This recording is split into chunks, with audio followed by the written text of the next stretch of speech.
This often isn't genuine humility. When someone handed back your document and praised your work, you immediately pointed out 3 mistakes. It's a reflex to dodge the spotlight.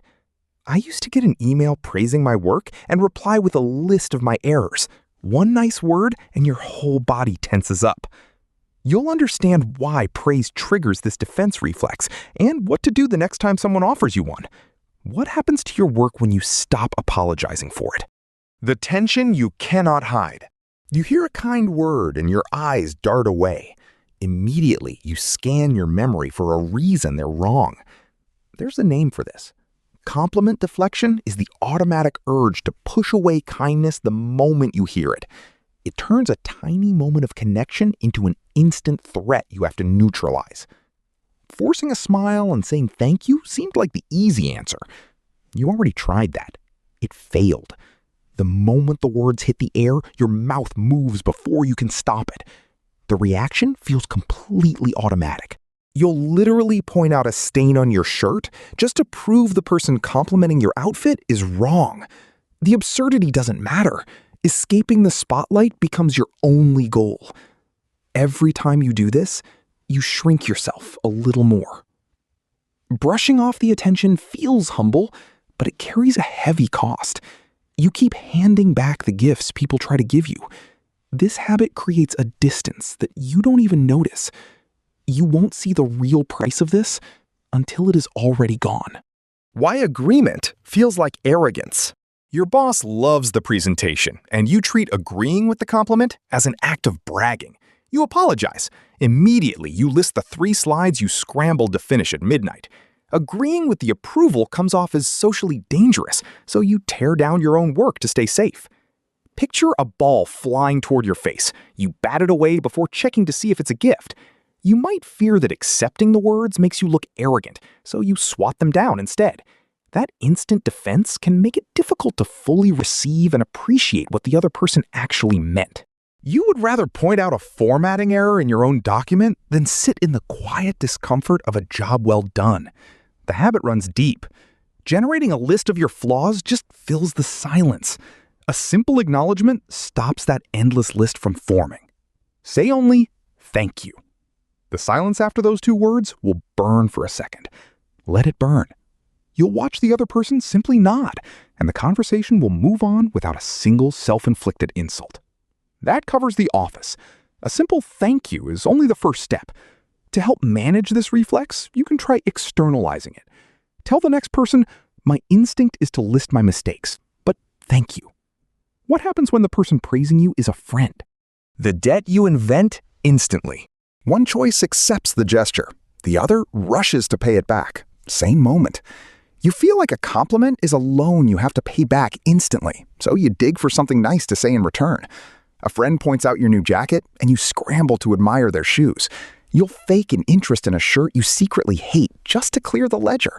Connection vanishes. It becomes a cheap transaction. Someone hands you a $20 bill, and you instantly dig in your pockets to hand them one back. That trade makes no sense. The original giver gets nothing out of it. You walk away exactly where you started. A genuine interaction dissolves into an awkward exchange. Breaking the loop requires a deliberate stop. Hold the silence for 2 seconds. A short pause lets the statement sink in before you can return fire. You give the other person room to mean what they said. The frantic urge to blurt out a fake remark fades away. The debt dissolves. You stand there holding a gift. An awkward chat is cheap. The price goes up when you run this script on someone who loves you. Sometimes you may inadvertently make it harder for those supporting you to connect. This habit can create distance, making it harder for people to support you, even when they want to. The quiet insult you deliver.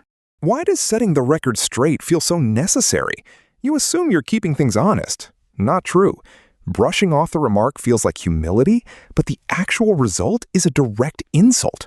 When you downplay their compliment, you're telling them their judgment is wrong. You dismiss the very thing they wanted to give you.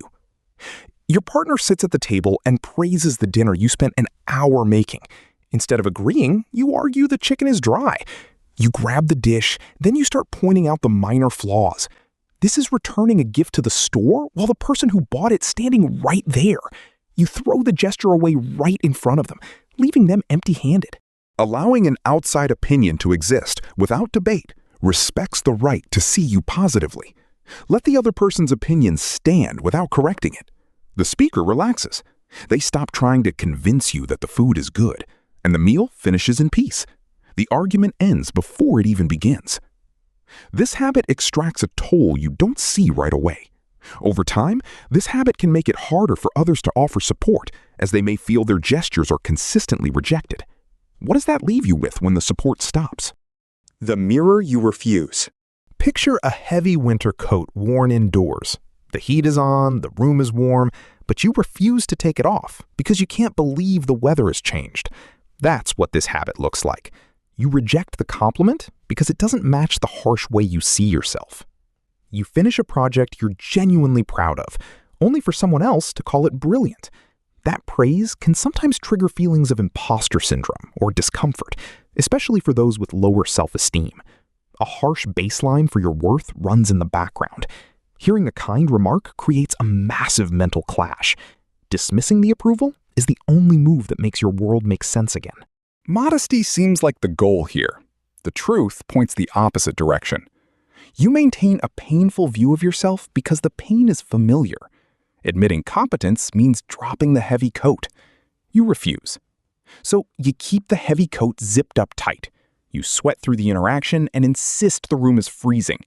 The discomfort of the heat is easier to handle than changing your mind about who you are. Now you see the pattern. Deflecting attention eases discomfort, but breaks connection. You wait for permission to be proud, but you already have it. That is all 4 traps. Hold the silence for 2 seconds. Say only, "Thank you." Let the other person's opinion stand without correcting it. Claim credit for that document, and subscribe for more practical ways to stop fighting the good things in your life. What is the last compliment you brushed off without thinking?